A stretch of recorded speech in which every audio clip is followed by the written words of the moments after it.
je suis Sophie Frutienne, une des pédiatres de l'hôpital Nord. Et donc, je voulais vous parler du méningocoque et de sa prévention. Et donc, pour ça, déjà, un petit rappel, mais vous le connaissez, le méningocoque, donc c'est un diplocoque en gramme négatif avec un portage oropharyngé, comme on l'a déjà dit, pour le pneumocoque, qui peut conduire à des infections invasives. Et puis pour parler un petit peu des vaccinations, il faut parler un petit peu d'épidémiologie. Donc là, vous pouvez voir le nombre de cas, toutes méningites confondues, à méningocoque, avec une diminution aussi qui est visible en 2020-2021, et puis une réascension du nombre de cas par an. Concernant les groupes pour les méningites, donc on voit en prédominance du méningocoque B, avec toujours une diminution en 2020-2021 et puis une réascension, avec des diminutions des nombres de cas de méningocoque C qui sont, alors je ne sais pas si vous voyez avec... qui sont indépendantes en fait de l'obligation vaccinale qui a eu lieu en 2018, puisqu'on voit déjà des diminutions des cas de méningocoque C au fil des ans, alors avant même la vaccination. Donc ce serait probablement dû à des variations épidémiques. Et puis on note une ascension par contre depuis 2021 des groupes W et Y. Pour une diapositive pour montrer les répartitions par région. Donc on voit que les infections à méningocoque, il y a des régions qui sont plus touchées, donc l'Occitanie, Rhône-Alpes et le Nord. Et en fait, ça dépend aussi du groupe. Par exemple, le W est plus présent en Occitanie et en Rhône-Alpes. Concernant la répartition par âge et par genre, on voit qu'il y a une prédominance du taux d'infection chez les nourrissons, de moins d'1 an surtout, avec un nouveau pic à l'adolescence et puis un pic chez les patients chez les personnes âgées de plus de 80 ans surtout, avec une répartition par genre. Chez les moins d'1 an, ce serait plus le sexe masculin, et chez les plus de 80 ans, plutôt de sexe féminin, mais qui serait probablement dû au fait que longévité plus importante, vivre plus vieux, voilà, vivre plus longtemps. C'est juste pour vous montrer aussi sur cette répartition qu'on a une augmentation du taux de méningite chez les 15-24 ans et chez les 80 ans et plus, avec une tendance même à l'inversion. Vous voyez qu'au début, avant 2020, les tranches d'âge étaient plus représentées pour les 1-4 ans, moins pour les 15-24 et les plus de 80, et puis on a une inversion des tendances au fil des années. Concernant la répartition des sérogroupes en fonction des âges, le méningocoque B est prédominant chez les petits enfants, alors qu'il y a plus de diversité des groupes chez les plus âgés, avec un méningocoque C qui reste quand même anecdotique chez l'enfant, qui est quand même moins présent aussi chez l'adulte, mais...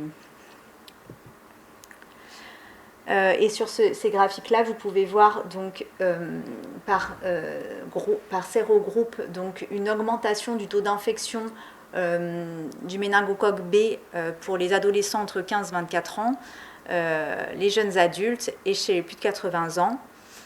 Une augmentation de la circulation, du taux d'infection pour les méningocoques Y chez les 60-79 ans. Et pour le W, on a une tendance à la diminution chez les adolescents, mais par contre une augmentation du nombre de cas chez les 25-59 ans. Et le méningocoque C reste toujours un peu anecdotique. Concernant la létalité, donc il y a 11% de létalité, toutes infections invasives à méningocoque confondues. C'est plus présent quand il y a un purpura fulminans. Ça concerne 20% des cas, on retrouve du méningo B dans 20% des cas de purpura fulminans, moins dans le Y. On note quand même, alors c'est pas significatif, mais quand même une tendance à la diminution du taux de létalité dans les groupes Y. Voilà, la létalité est plus élevée chez les plus de 60 ans et surtout les plus de 80 ans.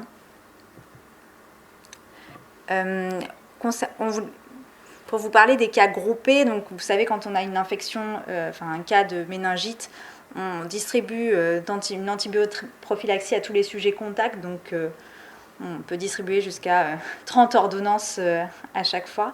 Et en fait, quand on regarde vraiment sur les cas groupés, on peut se poser vraiment la question de l'intérêt, puisque finalement sur les cas, souvent, donc avec le délai entre les deux cas, on peut se demander si finalement les cas ne sont pas plutôt des cas coprimaires et non pas des cas secondaires.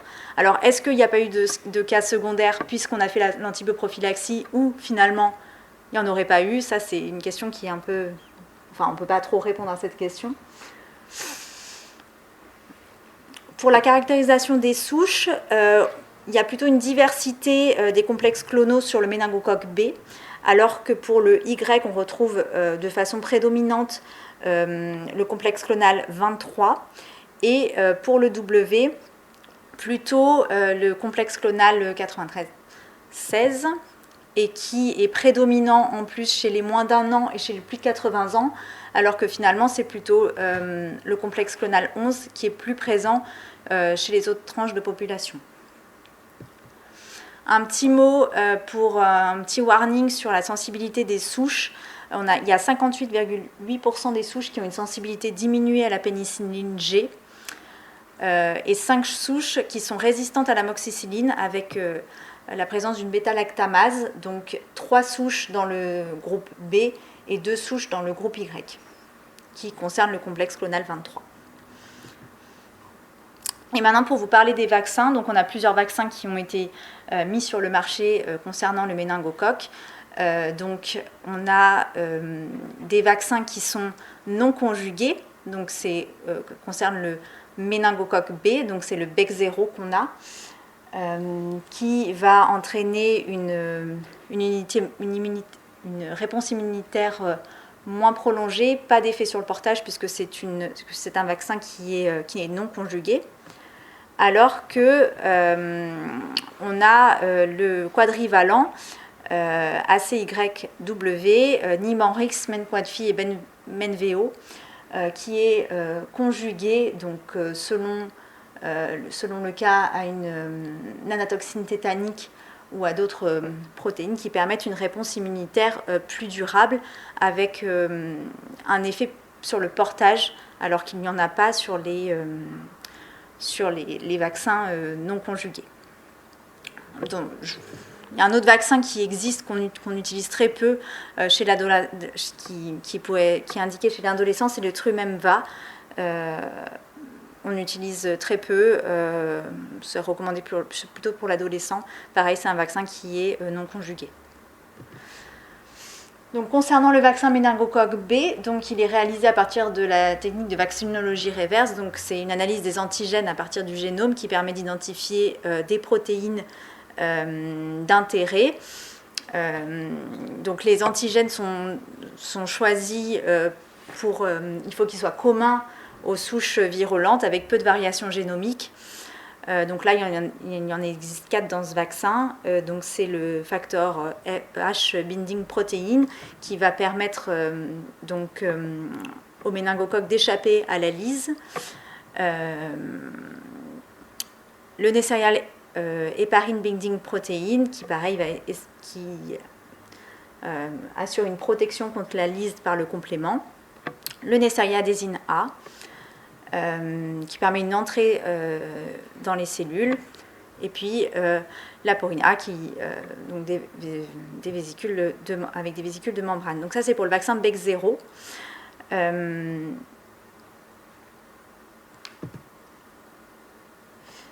Et pour le vaccin quadrivalent ACYW, donc c'est un vaccin polysaccharide conjugué Donc le Nimorix et le MEN-Quadphi, c'est couplé à une protéine porteuse d'anatoxine tétanique, et le MEN-VO, la protéine porteuse CRM de Corynebacterium diphtheriae.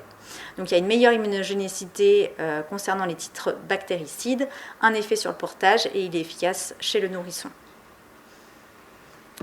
Et la question qui se pose avec tout ça, c'est pour quelle durée on a une protection avec des anticorps qui sont efficaces chez les sujets qui sont vaccinés. Donc pour ça, il y a eu plusieurs études. Là, je vous en présente une, mais il y en a, elles ont toutes les mêmes conclusions. Donc là, c'est une étude dans plusieurs pays qui a évalué en fait la réponse immunitaire chez les enfants qui étaient vaccinés à 1 an avec 1 ou 2 doses. Et puis, dosage de la réponse immunitaire avec des anticorps actifs à 5 ans. Enfin, à 1 an, 2 ans et 5 ans.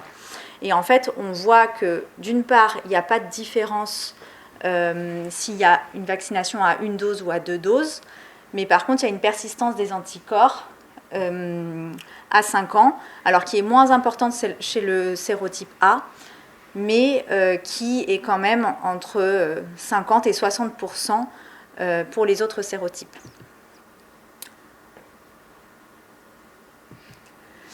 Et puis, se pose la question de l'effet booster qui pourrait y avoir. Donc là, sur cette étude, ont été testés, pareil dosés, les anticorps protecteurs avant la dose booster chez des adolescents qui avaient été vaccinés préalablement par un schéma vaccinal par le quadrivalent. Et puis, une dose de rappel et un dosage des anticorps à 30 jours. Et on voit donc bien, à chaque fois, sur tous les sérotypes, une augmentation rapide des anticorps, du taux d'anticorps. Donc la question qui se pose, ce serait d'un intérêt d'une dose booster à l'adolescence, en plus de la vaccination qui est déjà proposée chez les nourrissons.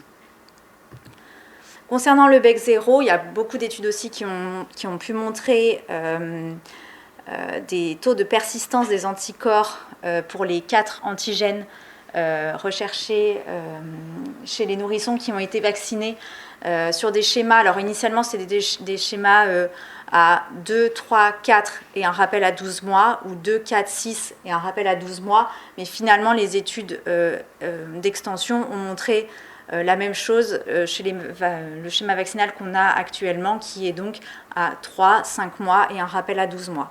Et donc du coup, il y avait un dosage des anticorps 12 mois après le rappel, donc à 1 an, il y avait une séroprotection pour la plupart des antigènes. D'autres études ont montré la persistance d'anticorps qui était similaire entre 2 et 3 ans. Donc on a quand même une durée d'efficacité de quelques années chez le nourrisson. Alors, ça ne concerne pas tous les antigènes forcément, mais on se dit que si on cible 4 antigènes d'intérêt, peut-être qu'avec le vaccin, on arriverait à en cibler au moins 2, enfin au moins quelques-uns pour protéger des infections à méningocoque. Et par contre, chez les adolescents, s'il y a une primo-vaccination qui est faite à la naissance avec un schéma à 2 doses, on voit qu'on a quand même une très très bonne réponse concernant la séropositivité des sujets entre 18 et 23 mois après la 2e dose. Donc il y aurait quand même une persistance qui serait meilleure des anticorps chez les adolescents. Et des études d'extension ont aussi montré la persistance des anticorps protecteurs entre 7,5 ans après la primo-vaccination. Donc voilà, c'était pour vous remettre le calendrier vaccinal en sachant tout cela, même s'il a été évoqué par Aurélie tout à l'heure. Donc avec un rattrapage du méningocoque qui est possible chez l'adolescent, enfin pour le ACYW, qui est possible à l'adolescence, puisqu'on voit qu'en plus il y a un pic d'infection dans cette tranche d'âge. Voilà.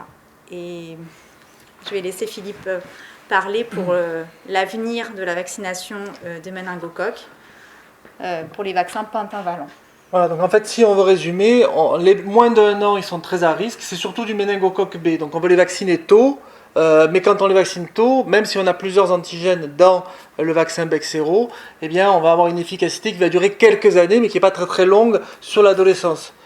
À l'adolescence, on a plus de diversité du B, du Y et du W, donc on va positionner également ces vaccins, mais avec une efficacité un peu différente, puisque pour les vaccins quadrivalents conjugués, elle sera plus longue, une dizaine d'années, avec un effet herd immunity, puisqu'on va jouer sur le portage, et avec le Bexsero, une efficacité qui est un peu meilleure que chez les nourrissons, et ce qui explique que le positionnement à l'adolescence des deux vaccins quadrivalents et méningo-B ne soit pas le même.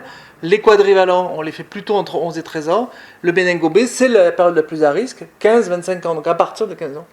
Donc ça fait beaucoup de vaccins quand même, hein, et notamment chez les nourrissons, parce que chez les nourrissons, ça se discute, parce qu'il y a plein de discussions sur la simplification du schéma, mais en l'état, pour le méningo-B, il faut faire 2 injections dans la première année, un rappel à 1 an, et pour le méningocoque ACY et W, si on ne veut les vacciner avant 6 mois, il faut faire un schéma à 2 plus 1, et si on va les vacciner à partir de 6 mois, un schéma à 1 plus 1 tel qu'il est recommandé. Donc beaucoup d'injections. Est-ce que ça ne serait pas intéressant d'avoir un vaccin pentavalent ? Et c'est un peu l'objet de cette diapositive. Donc le vaccin pentavalent, on a quelques études, il n'est pas encore disponible, mais il est dans les projets, on a quelques études, notamment là, une étude chez les adolescents et jeunes adultes, pour protéger conjointement sur B, Y et W, qui sont à l'heure actuelle les plus fréquents.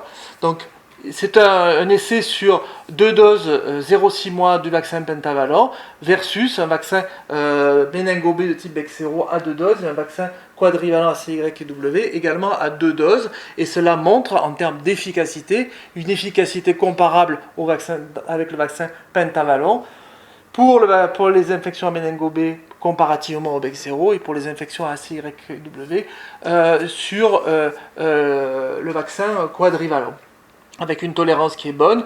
On voit là, je sais pas vous ne voyez peut-être pas la flèche, mais ce que l'on voit sur la partie haute, c'est le méningo-B, vous voyez que les différences ne sont pas très très ténues. Tu l'as là ? Elle est là.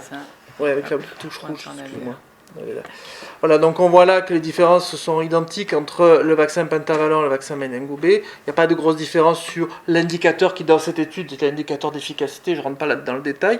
Sur la quadrivalent, on voit une efficacité supérieure, semble-t-il, pour le pentavalent, mais je rappelle que là, il y a 2 doses, alors que dans l'essai, le vaccin quadrivalent, lui, a qu'une seule dose, donc c'est assez logique que l'on ait plus d'efficacité avec 2 doses qu'avec une. Donc en gros, ça semble efficace, de façon identique aux 2 injections méningo-B, méningo-quadrivalent, avec une tolérance qui est correcte dans cette tranche d'âge-là. Alors ce qui est intéressant, c'est de se positionner aussi sur ces adolescents qui auraient pu être vaccinés quand ils étaient nourrissons.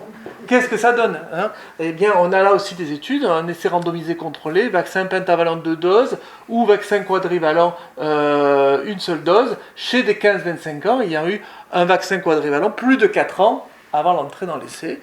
Et ce que l'on voit là, c'est l'efficacité. Alors, on la voit peut-être pas très très bien, mais on voit que globalement, sur les infections, sur les sérogroupes A, C, Y et W, eh bien, on a ici, je crois que c'est des pouvoirs bactéricides du sérum supérieur au seuil minimum. On voit qu'on est à 7 mois à 98-100%. En gros, ça marche très bien. Hein. Sur le méningocoque B, de l'autre côté, des chiffres satisfaisants, un peu moins importants que ceux que l'on voit là. Donc, un intérêt, la potentiel de ce vaccin pentavalent chez des enfants, chez des adolescents qui auraient pu avoir une vaccination quadrivalente auparavant.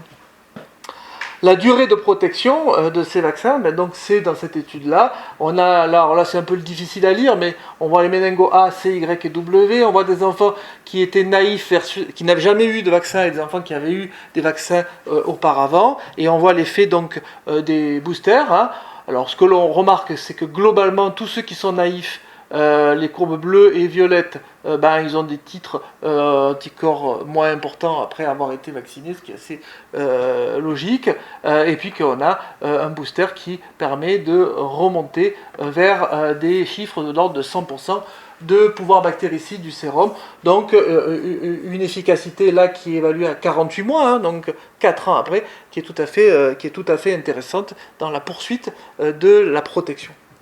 Et sur le méningocoque B, ça a été évalué dans cette étude sur 4 souches particulières, et on voit le même type de profil, c'est-à-dire le booster réel d'une injection complémentaire de vaccin pentavalent. Là encore, on est à 48 mois, puisque après la première dose, vous voyez, hop, ça monte beaucoup, puis après ça se réduit pour ces 4 souches, le pouvoir bactéricide du sérum des enfants vaccinés, et on a un effet booster qui permet d'atteindre 100% à nouveau. Donc, la possibilité d'utiliser ces vaccins pentavalents en booster chez des personnes qui auraient été préalablement primées par une première vaccination. En termes d'effets secondaires, des effets secondaires plutôt de type mild à moderate, c'est-à-dire pas très très élevé, que ce soit des effets ici généraux ou des effets locaux ici, bien sûr, de la douleur chez beaucoup de patients, ça fait mal quand on vaccine. L'intérêt chez le nourrisson est un peu moins bien précisé, mais on a une étude ici, qui est une étude de phase 2B récente, où on a pris des nourrissons, alors c'est un schéma compliqué parce qu'on a pris des nourrissons de 2 mois, d'autres de 6 mois, on les a vaccinés là-dedans et on a comparé ça à une vaccination méningo-B bivalente, le Trumemba ou l'équivalent, associé à une vaccination quadrivalente ACYW ou une vaccination de type Bexsero pour le méningo-B plus une vaccination quadrivalente. Vous voyez les différents dosages, etc. et l'immunogénicité. Et ce que l'on voit là en termes d'immunogénicité sur des souches de méningo-B, c'est que globalement on a des taux qui sont tout à fait intéressants là chez ces enfants vaccinés, nourrissons, moindres sur certaines souches que sur d'autres. Pour le méningocoque B, ici vous avez sur les 4 types du A, C, Y et W, là, avec des moyennes géométriques, des titres moyens, des moyennes géométriques de titres anticorps, j'aimerais dire, qui sont intéressants. Donc en gros, une immunogénicité quand même intéressante chez le nourrisson dans ce schéma-là, mais le problème est surtout là, c'est le problème de tolérance. C'est-à-dire que là, quand on regarde la tolérance, on voit en particulier sur la fièvre, vous voyez qu'il y a quand même pas mal de rouge, et qu'on est plutôt sur 75-80% en termes d'irritabilité de fièvre, c'est-à-dire des enfants qui ne tolèrent pas bien ce vaccin, et bien sûr, quand on a un nourrisson de 2 mois qui ne tolère pas bien la fièvre, qu'est-ce qu'on lui fait ? Une PL, le docteur Lagier a dit, puisqu'il fallait faire une PL à tous les moins de mois, on va leur faire des explorations. Et c'est bien là le problème, c'est que dans cet essai, comme vous le voyez sur le côté, c'est que l'essai a été arrêté prématurément parce qu'on a eu quelques enfants qui ont eu une réactogénicité tellement importante que ça les a conduits à l'hôpital, il a fallu leur faire une PL, une hémoculture, et que donc si c'est pour protéger, oui, mais si c'est pour qu'ils aillent à l'hôpital parce qu'ils font des effets secondaires, ça va être compliqué. Donc on voit que en termes de vaccin pentavalent, c'est probablement quelque chose qui est intéressant pour les adolescents, les adultes jeunes, peut-être dans un schéma de rappel après une première vaccination qui aurait lieu chez le nourrisson dans d'autres objectifs, mais peut-être là avec le vaccin méningo-B et le vaccin quadrivalent, mais que chez le nourrisson ça reste encore quelque chose qu'on va manier avec précaution. Alors ce sont des essais, vous vous souvenez probablement que le Bexsero dans les essais avait donné aussi beaucoup de réactogénicité avec des convulsions fébriles du même type, et c'est d'ailleurs le cas toujours, c'est-à-dire qu'il n'est pas toujours très bien toléré par rapport aux autres vaccins que l'on fait dans ces tranches d'âge-là. Donc il y a une différence bien sûr entre les essais randomisés et la vraie vie, et ça nécessitera un peu plus d'exploration pour pouvoir mettre en place cette vaccination pentavalente chez les nourrissons. Tu veux conclure ? On va ensemble. Allez, mais conclue. Donc ça, c'est le méningocoque. Voilà, c'était pour le méningocoque. Donc, on a défini plusieurs périodes à risque qui sont chez le nourrisson, l'adolescent et les plus de 60 ans avec plus de létalité chez ces derniers.